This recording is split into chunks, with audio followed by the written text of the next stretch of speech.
Shalom, selamat pagi dan selamat berbakti kami ucapkan kepada jemaat yang diberkati Tuhan, baik yang ada di gereja maupun yang ada di rumah. Dan pada pagi hari ini kita akan memulai ibadah kita. Namun sebelumnya kita akan mengambil saat teduh sejenak.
Amin.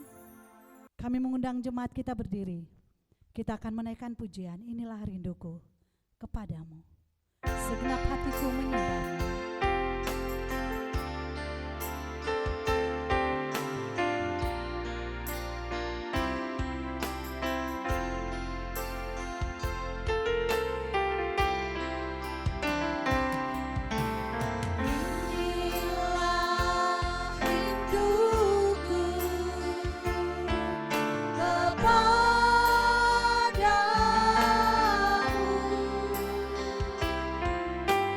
Segenap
Kita terus memuji Tuhan, kita terus mengagungkan namanya. Kita akan menaikkan pujian yang mengatakan masuk gerbangnya dengan bersyukur, dengan penuh pujian.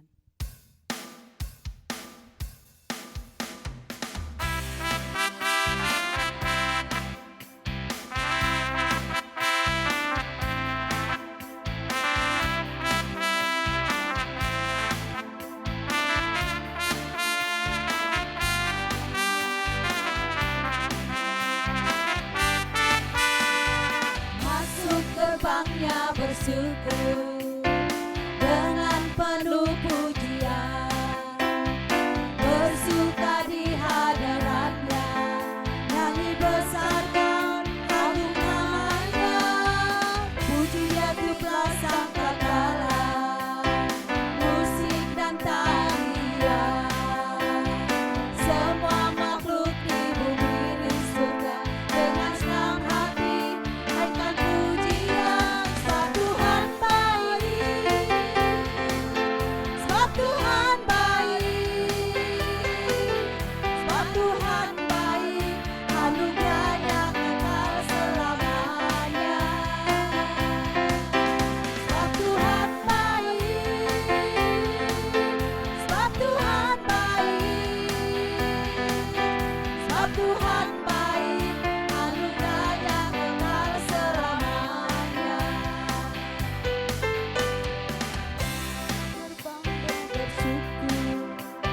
Dengan penuh pujian, bersuka di hadiratnya, nyanyi besarkan agung namanya, puji Dia tiuplah sangkakala, musik dan tarian, semua makhluk di bumi di surga dengan senang hati naikkan pujian. Sebab Tuhan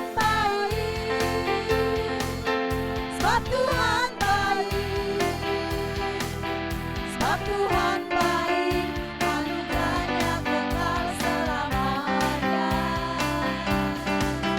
Sebab Tuhan baik, sebab Tuhan baik, sebab Tuhan baik, anugerahnya kekal selamanya. Sebab Tuhan baik, sebab Tuhan baik, sebab Tuhan baik, sebab Tuhan baik, anugerahnya kekal selamanya. Sebab Tuhan baik, sebab Tuhan baik, sebab Tuhan baik, anugerahnya kekal selamanya.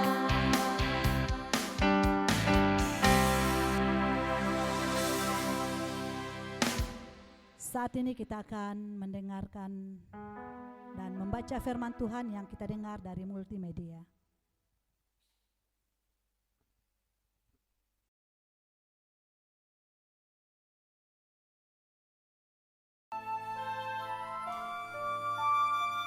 Ayat 3-14, ucapan syukur dan doa. Kami selalu mengucap syukur kepada Allah, Bapa Tuhan kita Yesus Kristus, setiap kali kami berdoa untuk kamu, karena kami telah mendengar tentang iman-Mu dalam Kristus Yesus dan tentang kasih-Mu terhadap semua orang kudus. Oleh karena pengharapan yang disediakan bagi kamu di sorga, tentang pengharapan itu telah lebih dahulu kamu dengar dalam firman kebenaran, yaitu Injil, yang sudah sampai kepada kamu. Injil itu berbuah dan berkembang di seluruh dunia. Demikian juga di antara kamu sejak waktu kamu mendengarnya dan mengenal kasih karunia Allah dengan sebenarnya. Semuanya itu telah kamu ketahui dari Epafras, kawan pelayan yang kami kasihi, yang bagi kamu adalah pelayan Kristus yang setia. Dialah juga yang telah menyatakan kepada kami kasih-Mu dalam roh. Sebab itu sejak waktu kami mendengarnya, kami tiada berhenti-henti berdoa untuk kamu. Kami meminta supaya kamu menerima segala hikmat dan pengertian yang benar untuk mengetahui kehendak Tuhan dengan sempurna, sehingga hidupmu layak di hadapannya, serta berkenan kepadanya dalam segala hal, dan kamu memberi buah dalam segala pekerjaan yang baik, dan bertumbuh dalam pengetahuan yang benar tentang Allah. dan dikuatkan dengan segala kekuatan oleh kuasa kemuliaan-Nya untuk menanggung segala sesuatu dengan tekun dan sabar, dan mengucap syukur dengan sukacita kepada Bapa yang melayakkan kamu untuk mendapat bagian dalam apa yang ditentukan untuk orang-orang kudus di dalam kerajaan terang. Ia telah melepaskan kita dari kuasa kegelapan dan memindahkan kita ke dalam kerajaan Anak-Nya yang kekasih. Di dalam Dia kita memiliki penebusan kita, yaitu pengampunan dosa.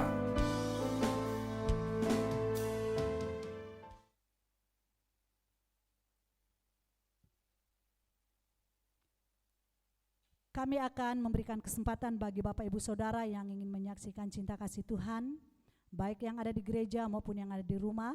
Namun sebelumnya kita akan menyambut kesaksian dengan menaikkan pujian, bahwa Tuhan juga gunung batuku.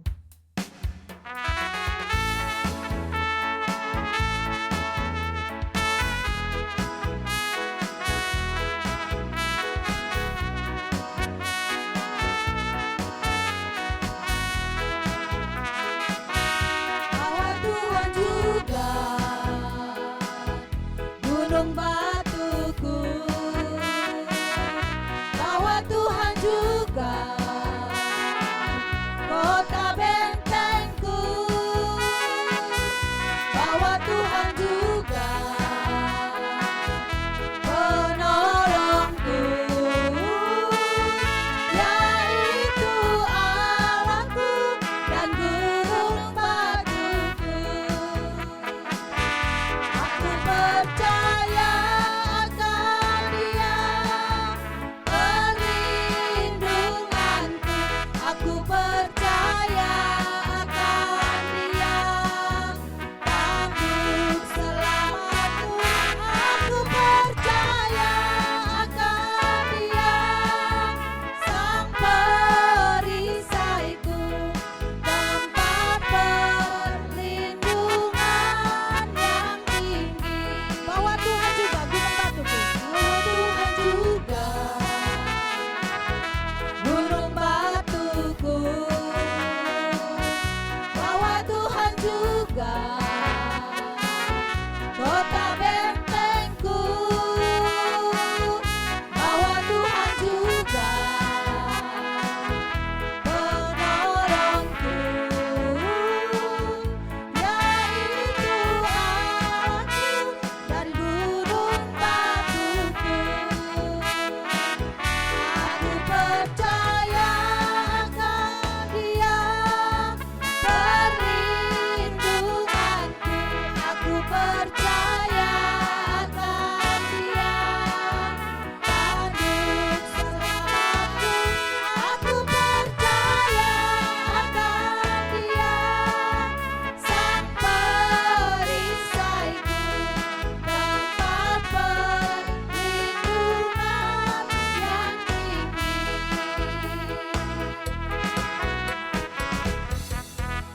Kami berikan kesempatan kalau ada yang mau menyaksikan cinta kasih Tuhan.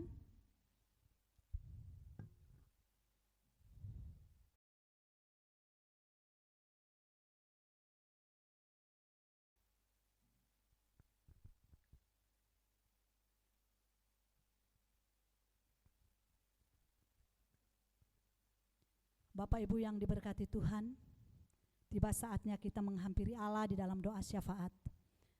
Kita akan menyambut doa syafaat dengan menaikkan pujian. Kalau ku cari damai, hanya ku dapat dalam Yesus.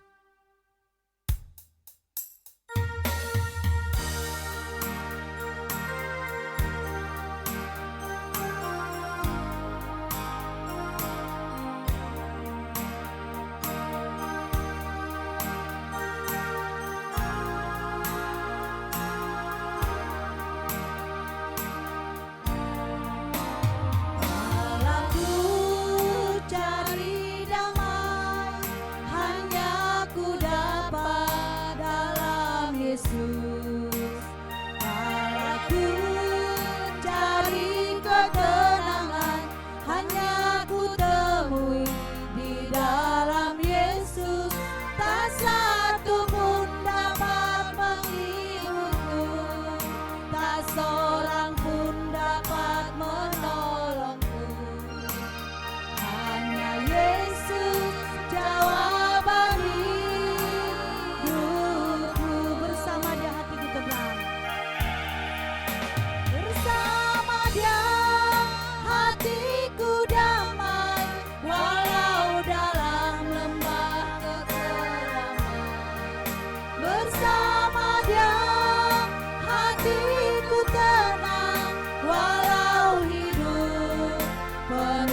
tantangan, tak satu pun dapat menghiburku, tak seorang pun dapat menolongku.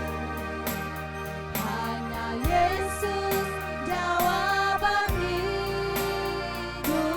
Kembali kita menaikkan pujian yang katakan, kalau aku cari damai. Kalau ku cari damai, hanya ku dapat dalam Yesus. Kalau ku cari ketenangan, hanya ku temui di dalam Yesus. Tak satu pun dapat menghiburku, tak seorang pun dapat menolongku. Hanya Yesus jawaban hidupku.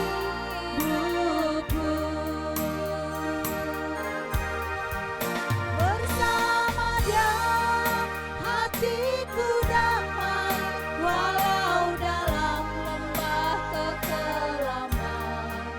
Bersama Dia hatiku tenang, walau hidup penuh tantangan.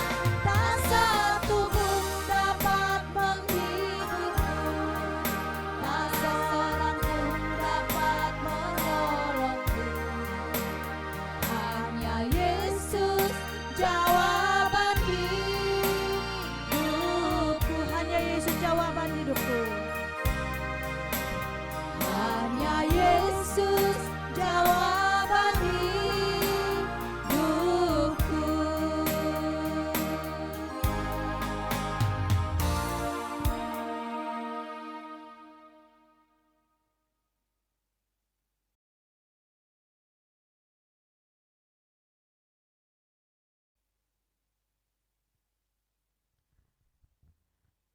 Saat ini tiba saatnya kita untuk mendengarkan kebenaran firman Tuhan yang disampaikan oleh hambanya.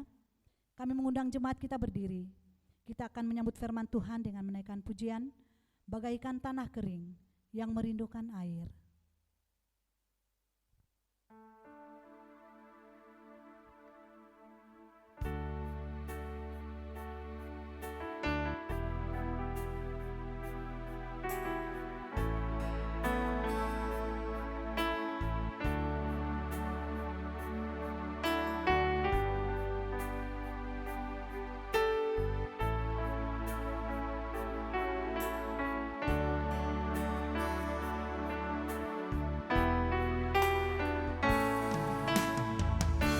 Bagaikan tanah kering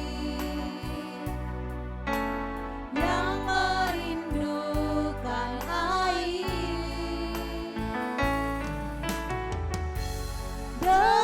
demikianlah jiwaku haus akan Engkau. Ku rindu selalu hadirmu di hidupku, memulihkan jiwaku, hapuskan air mataku, mengalirlah kuasa Roh Kudus, mengalirlah di tempat ini, mengalirlah oh Roh Kudus, pulihkanku. Bagaikan tanah kering yang merindukan air.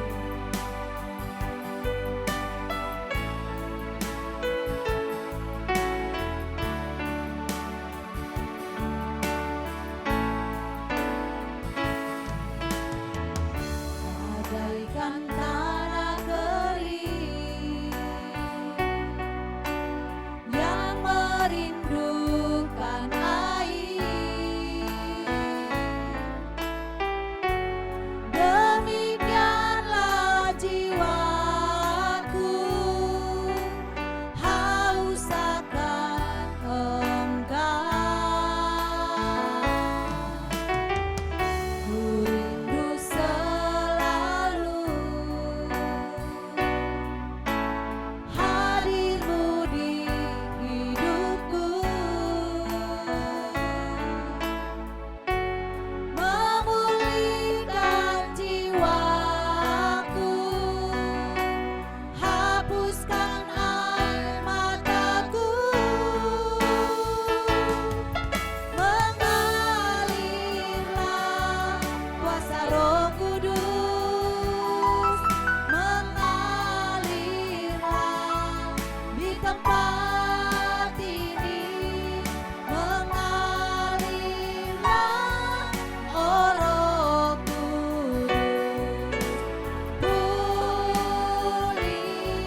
Shalom, Bapak Ibu Saudara yang terkasih.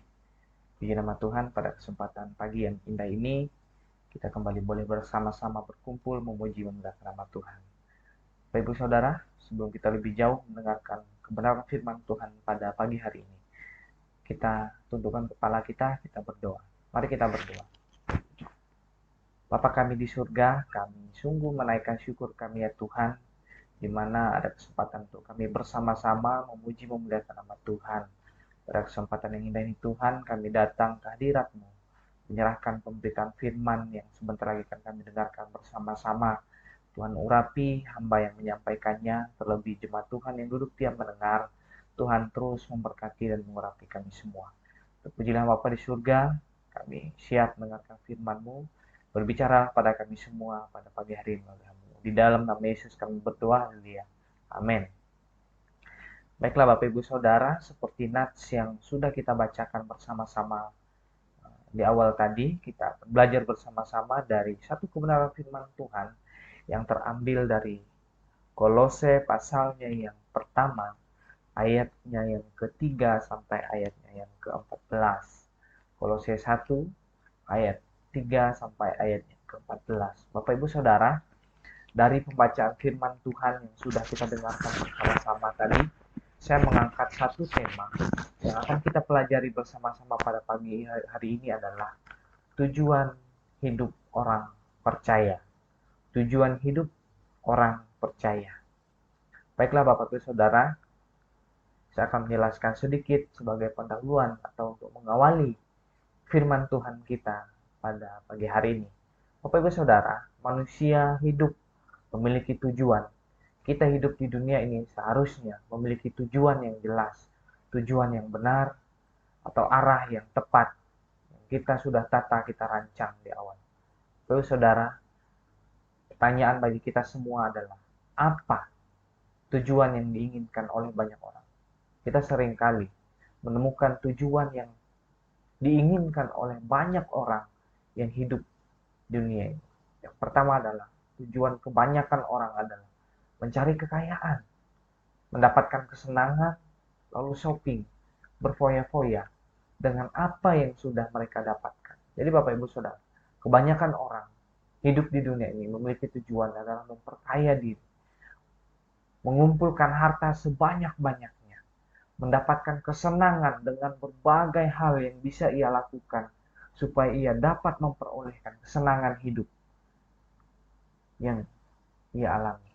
Bapak Ibu Saudara, apakah hal tersebut sudah menjadi tujuan hidup kita sebagai orang-orang percaya?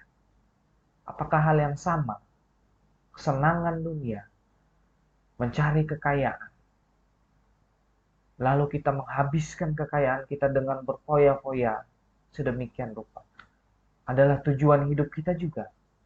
Jika tujuan hidup kita sama seperti yang sudah saya paparkan di atas, maka kita tidak lebih dari orang-orang yang hanya ingin mencari kesenangan hidup di dalam dunia ini.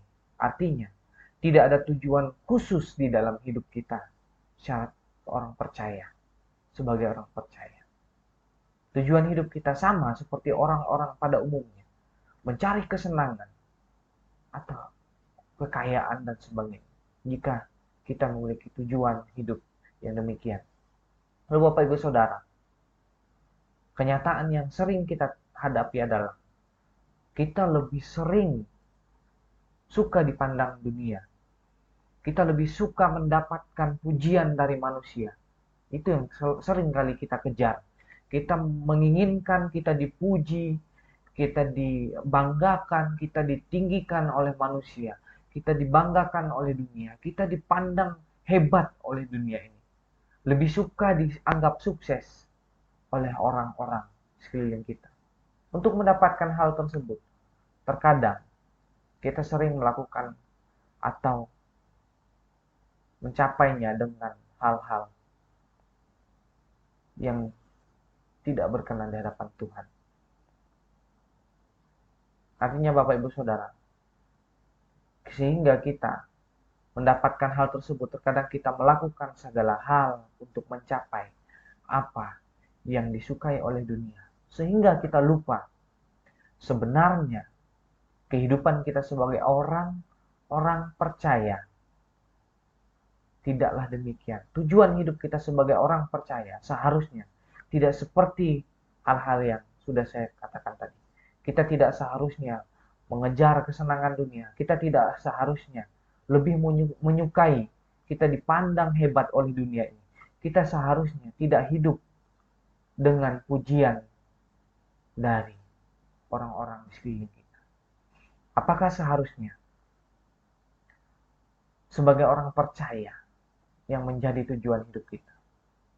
Apa yang seharusnya menjadi tujuan hidup kita sebagai orang percaya? Dalam kebenaran firman Tuhan pada pagi hari ini, saya akan membagikan beberapa hal untuk kita renungkan, untuk kita menata tujuan hidup kita lebih baik ke depannya di dalam kehidupan kita masing-masing. Bapak Ibu Saudara, yang pertama dari bagian ini, kita sebagai orang percaya seharusnya memiliki tujuan hidup untuk hidup layak dan berkenan di hadapan Allah. Tujuan hidup kita sebagai orang percaya seharusnya kita memiliki tujuan yang hidup layak dan berkenan di hadapan Allah. Dalam Injil Matius pasal yang ketiga ayat 17 mengatakan bahwa lalu terdengarlah suara dari sorga yang mengatakan, inilah anakku yang kukasihi, kepadanya lah aku berkenan. Lalu dalam Markus pasal 1 ayat yang ke-11 di sana juga diulangi. Lalu terdengarlah suara dari sorga, engkaulah anakku yang kukasihi, kepadamulah aku berkenan. Lalu diulangi sekali lagi dalam Injil Lukas pasal 3 ayat 22. Dan turunlah Roh Kudus dalam rupa burung merpati ke atasnya, dan terdengarlah suara dari langit, engkaulah anakku yang kukasihi, kepadamulah aku berkenan. Peristiwa ini kita tahu bahwa ketika Yesus dibaptis, lalu ada Roh Kudus turun dalam bentuk merpati, berkata kepada Tuhan, engkaulah anakku yang kukasihi, kepadamulah aku berkenan. Bapak Ibu Saudara, dalam ayat ini menegaskan kepada kita bahwa sebagai orang-orang percaya, kita seharusnya memiliki tujuan hidup. Kita harus hidup layak dan berkenan kepada Allah. Hidup layak dan berkenan kepada Allah. Sebagai manusia, terkadang kita tergiur dengan segala hal, segala kesenangan yang ditawarkan oleh dunia ini. Sampai-sampai ada yang rela mengasingkan kelayakan hidupnya di hadapan Allah demi mendapatkan penghargaan yang diberikan dunia. Dalam arti untuk mencapai segala tujuan yang ia inginkan. Terkadang kita sering melakukan hal-hal yang tidak berkenan di hadapan Allah. Sering melakukan hal-hal yang tidak layak di hadapan Allah. Untuk mencapai tujuan hidup kita yang tidak berkenan, yang tidak memuliakan Tuhan. Kita melakukan hal-hal yang mendukakan hati Tuhan. Bahkan kita sering mengesampingkan Tuhan untuk mendapatkan penghargaan dari manusia. Dalam arti, kita sering meninggalkan Tuhan. Kita sering meninggalkan persekutuan. Kita sering melupakan doa. Kita sering melupakan membaca firman. Supaya apa? Supaya kita mendapatkan pujian dari manusia. Supaya kita mendapatkan kekayaan. Supaya kita mendapatkan kenyamanan sesaat. Dan bahkan kesenangan lainnya yang ditawarkan oleh dunia. Memang Bapak Ibu Saudara, kita sebagai manusia butuh semuanya itu. Tetapi bukan hal-hal demikian yang menjadi tujuan hidup kita sebagai orang-orang percaya. Artinya tujuan utama kita sebagai orang-orang percaya bukanlah untuk mendapatkan kesenangan-kesenangan yang ditawarkan oleh dunia, melainkan tujuan hidup kita sebagai orang percaya. Bagaimana kita berusaha sebaik mungkin supaya hidup kita layak di hadapan Tuhan. Supaya hidup kita berkenan di hadapan Tuhan kita. Bapak Ibu Saudara, Tujuan hidup kita sudah jelas di dalam 3 ayat yang sudah dipaparkan tadi, yang sudah saya bacakan, yaitu kita berkenan di hadapan Allah, supaya kita memuliakan Tuhan dalam kehidupan kita masing-masing. Lalu Bapak Ibu Saudara, pertanyaan bagi kita, bagaimana kita sebagai orang percaya untuk mencapai tujuan hidup kita, yaitu berkenan di hadapan Tuhan? Berkenan, bagaimana caranya untuk kita bisa mencapai tujuan hidup kita, berkenan di hadapan Tuhan? Hal yang mau saya tegaskan bahwa kita membiasakan yang benar, bukan membenarkan kebiasaan.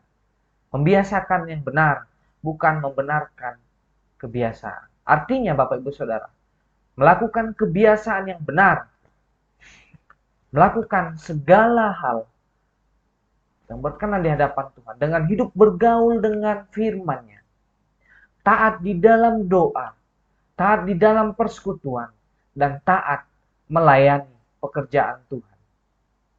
Jadi kebiasaan-kebiasaan yang benar itu harus kita lakukan. Bukan kita membiasakan atau membenarkan kebiasaan kita. Mungkin kita terbiasa dengan tidak bersekutu, tidak berdoa, tidak merenungkan firman Tuhan. Lalu kita membenarkan kebiasaan itu. Itu yang dimaksudkan dalam firman Tuhan ini. Bahwa kita sebagai orang percaya tidak seharusnya melakukan hal demikian.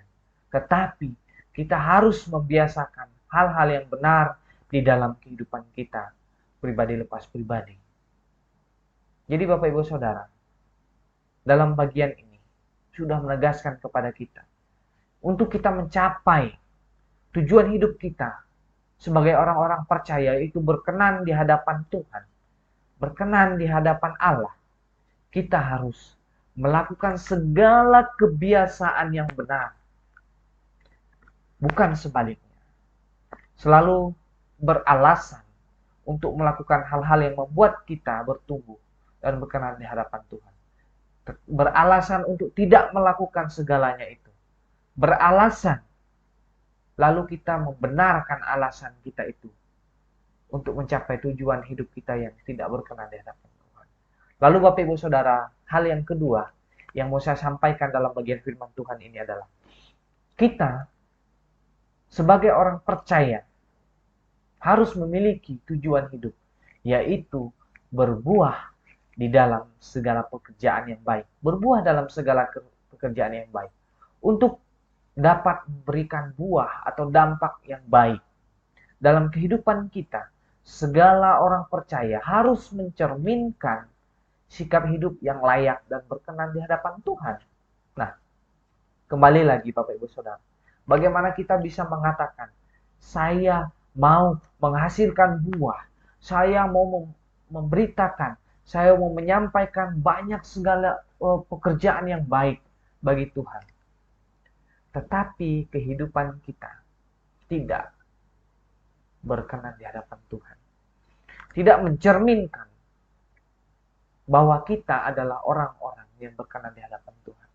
Jadi Bapak Ibu Saudara, seperti yang sudah saya jelaskan di bagian pertama tadi, bagaimana kita mau menghasilkan buah apabila hidup kita saja tidak layak di hadapan Tuhan. Malas beribadah, malas membaca dan merenungkan firman Tuhan. Bahkan Bapak Ibu Saudara, kita selalu menghindar dari pelayanan, bahkan tidak aktif dalam persekutuan-persekutuan yang ada. Artinya Bapak Ibu Saudara, kita selalu beralasan untuk melakukan hal yang berkenan di hadapan Tuhan. Yang sudah saya sampaikan, hal yang berkenan di hadapan Tuhan adalah kita semakin mendekatkan diri kita kepada Tuhan.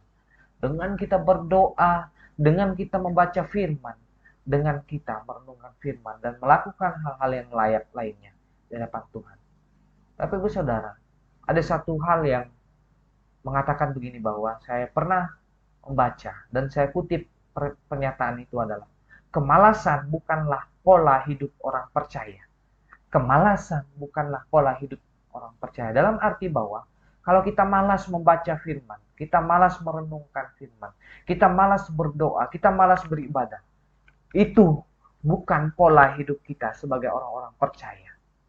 Karena apa saya katakan begitu? Karena seharusnya kehidupan kita sebagai orang percaya memancarkan semangat, memancarkan sukacita karena Yesus yang adalah sumber pengharapan ada di dalam kita semua.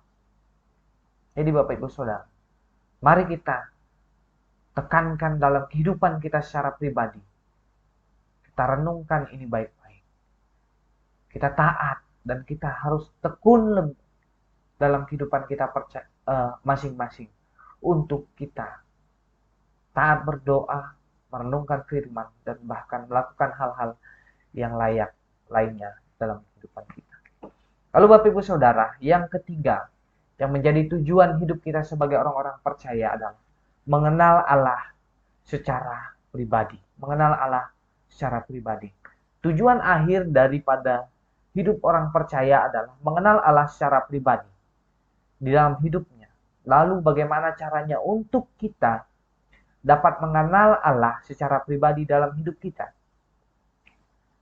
Bagaimana kita bisa mengenal Allah untuk mencapai tujuan hidup kita sebagai orang-orang percaya? Yang pertama adalah kita harus taat akan perintahnya. Taat akan perintahnya. Apa yang diperintahkan Tuhan dalam kehidupan kita? Tuhan memerintahkan kepada kita supaya kita taat dan melakukan firman-Nya dalam kehidupan kita hari lepas hari. Tuhan memerintahkan kita untuk menjauhi kesenangan-kesenangan dunia, untuk menjauhi cara-cara dunia ini mencapai tujuan hidup mereka. Tuhan memerintahkan kita supaya kita hidup layak di hadapannya. Tuhan memerintahkan kita supaya kita hidup berkenan di hadapannya. Itulah caranya untuk kita bisa mengenal Allah secara pribadi. Taat berdoa secara pribadi kepada Tuhan. Bapak Ibu Saudara, hubungan yang intim dengan Tuhan itu tidak bisa diukur dengan ketaatan kita sering datang beribadah ke gereja. Tidak bisa diukur dengan seberapa sering kita ikut persekutuan doa, ikut dalam komsel-komsel yang ada, atau ikut di dalam persekutuan-persekutuan yang ada. Tidak, Bapak Ibu Saudara. Ketaatan secara pribadi dapat diukur dengan cara bagaimana kita membangun hubungan yang intim dengan Tuhan secara pribadi. Artinya adalah hubungan kita secara pribadi dengan Tuhan. Sebagaimana taat, seberapa taat kita berdoa kepada Tuhan. Apakah kita berdoa kepada Tuhan ketika kita membutuhkan Dia saja, ketika kita mendalam masa sulit saja? Dalam arti ketika kita dalam masa-masa kesenangan, dalam masa-masa yang hidupnya enak, kita tidak berdoa kepada Tuhan. Lalu Bapak Ibu Saudara, yang selanjutnya, kita taat dalam berkomunikasi dengan Tuhan melalui doa. Bapak Ibu Saudara, kalau kita mau mengenal Allah secara pribadi, untuk mencapai tujuan hidup kita sebagai orang percaya, kita harus taat berkomunikasi dengan Tuhan secara pribadi melalui doa kita, saat teduh kita secara pribadi, setiap hari, bahkan kapanpun kita bisa melakukan saat teduh secara pribadi dengan Tuhan. Tidak harus menunggu, tidak harus menanti persekutuan-persekutuan yang sudah ditentukan di gereja, di organisasi, dan sebagainya. Tetapi secara pribadi, kita bangun hubungan yang intim dengan Tuhan. Secara pribadi, kita bangun hubungan yang kuat, yang erat dengan Tuhan. Supaya kita bisa mengenal Allah secara pribadi. Dan berusaha memahami firman-Nya melalui membaca Alkitab secara pribadi hari lepas hari. Bapak Ibu Saudara, terkadang kita berpikir bahwa sudahlah cukup saya belajar firman Tuhan. Nanti ketika pendeta, ketika hamba Tuhan, ketika gembala menyampaikan firman Tuhan saja. Tidak perlu saya membaca Alkitab saya secara pribadi. Itu adalah pikiran yang salah, Bapak Ibu Saudara.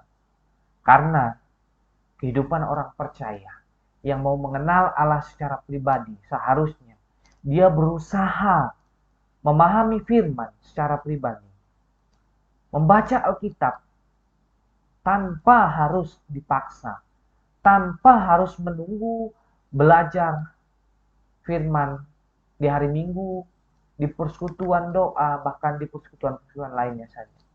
Tidak, Bapak Ibu Saudara. Kita sebagai orang percaya harus membangun hubungan yang baik dengan Tuhan dengan memahami firman-Nya. Jangan kita sebagai orang percaya membiarkan Alkitab kita, lalu ketika ada persekutuan kita baru mulai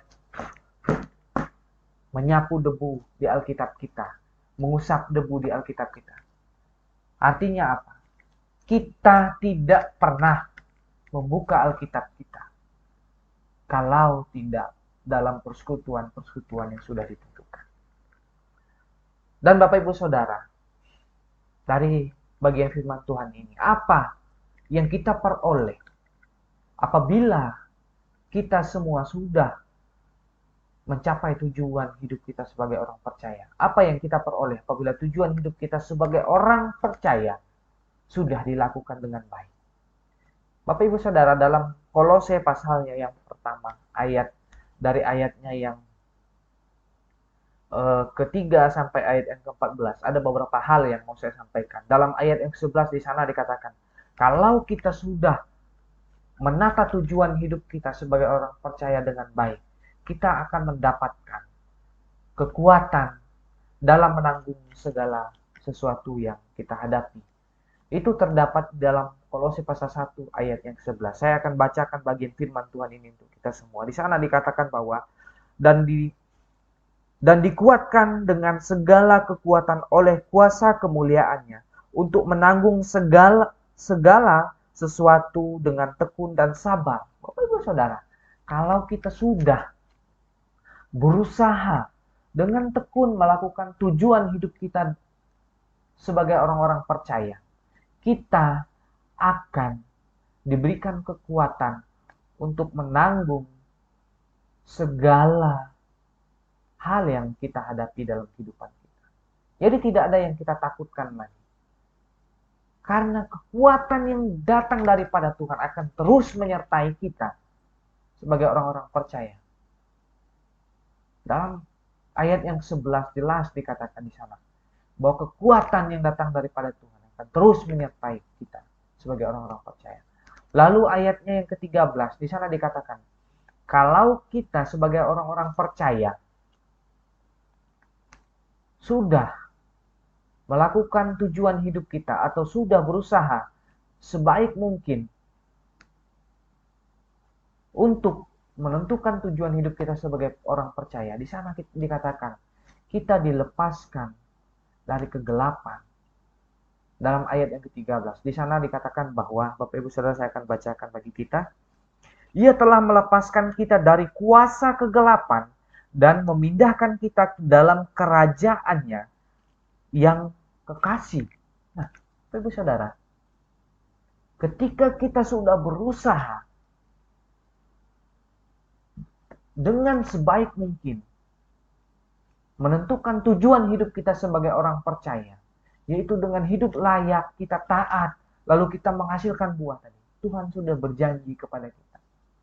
Dia akan melepaskan kita dari kegelapan, maut, hukuman atas dosa. Dan kita dipindahkan ke dalam kerajaannya, yaitu kehidupan yang kekal. Luar biasa bukan? Tuhan sudah menjanjikan yang luar biasa bagi kita. Bagi saya dan saudara, Dia memindahkan kita dari kuasa kegelapan kepada kuasa kehidupan yang kekal. Lalu yang terakhir, Bapak Ibu Saudara, yang kita peroleh ketika kita sebagai orang percaya sudah melakukan tujuan hidup kita dengan baik. Dalam ayat yang ke-14 di sana dikatakan, di dalam Dia kita memiliki penebusan kita, yaitu pengampunan dosa. Bapak Ibu Saudara, ketika kita sudah taat kepada Tuhan, Dia tidak akan tinggal diam. Tapi Dia akan memberikan kita kehidupan, kekuatan, kelayakan yang berkenan di hadapannya, yaitu memperoleh penebusan atau keselamatan kekal atas dosa. Kita tidak hidup lagi dikuasai oleh kuasa-kuasa dosa itu. Kita tidak bergelut lagi, tidak bergumul lagi dengan pergumulan-pergumulan kita. Tapi Tuhan sudah menjanjikan kita akan memperoleh keselamatan kekal yang datang daripada Dia. Kiranya firman Tuhan pada pagi hari ini boleh memberikan kekuatan bagi kita. Dan kita sebagai orang-orang percaya boleh menata tujuan hidup yang lebih baik lagi sebagai orang-orang yang mengandalkan Tuhan. Mari kita berdoa untuk mengakhiri firman Tuhan pada pagi hari ini. Bapa di dalam surga, kami sudah bersama-sama belajar dari kebenaran firman-Mu, di mana kami sebagai orang-orang percaya harus memiliki tujuan hidup yang berbeda dari orang-orang yang tidak mengenal Engkau. Yaitu kami harus memiliki tujuan hidup untuk lebih layak di hadapan Tuhan. Berusaha hidup layak, memuliakan nama Tuhan. Berusaha untuk menghasilkan buah melalui kehidupan kami. Dan terlebih kami berusaha untuk mengenal Tuhan secara pribadi dalam kehidupan kami hari lepas hari. Terpujilah nama Bapa di surga. Kami serahkan ibadah kami selanjutnya ke dalam tangan Tuhan.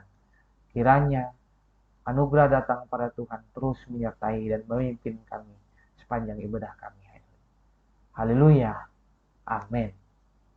Selamat hari Minggu, Tuhan Yesus memberkati.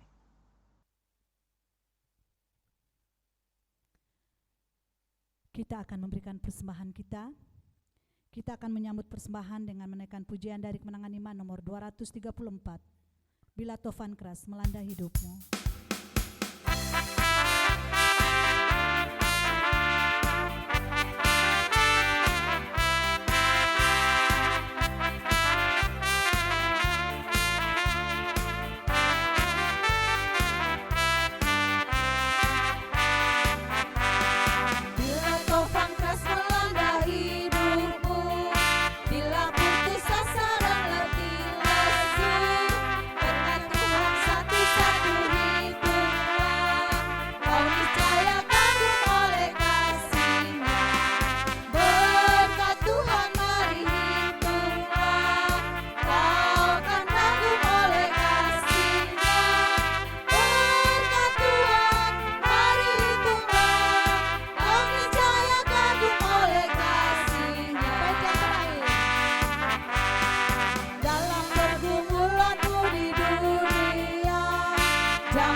Kita akan mendengarkan warta jemaat yang akan menjadi kegiatan kita seminggu ke depan. Kita akan mendengarnya lewat multimedia. Bagaikan kapal yang selalu diombang-ambingkan, mengharap kasih-Nya seolah-olah tiada mampu. Yesus perhatikan kehidupan setiap orang yang sudah rusak, dibetulkan dengan penuh kasih sayang. Yesus perhatikan setiap tetesan air mata. Dia mengenal hatiku yang penuh penyesalan dosa.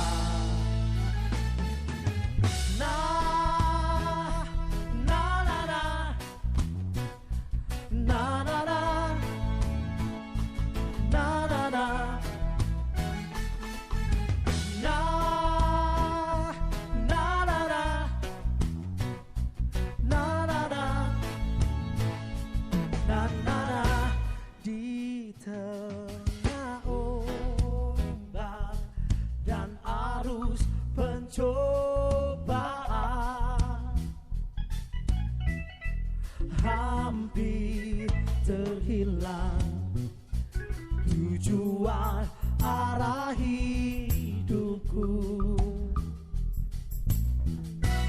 Bagaikan kapal yang selalu diombang-ambingkan, berharap kasih yang seolah-olah tiada mampu.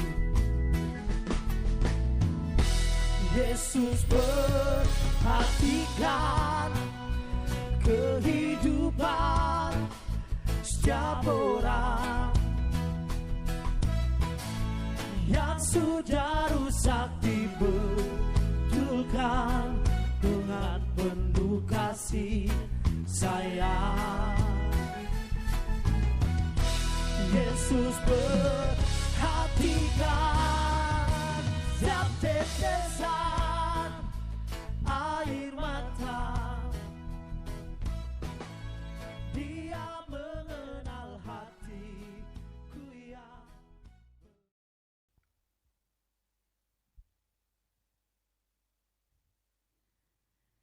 Jemaat yang diberkati Tuhan, pujian sekalipun aku dalam lembah kelam akan mengakhiri ibadah kita pada pagi hari ini. Kami mengundang jemaat, kita bangkit berdiri.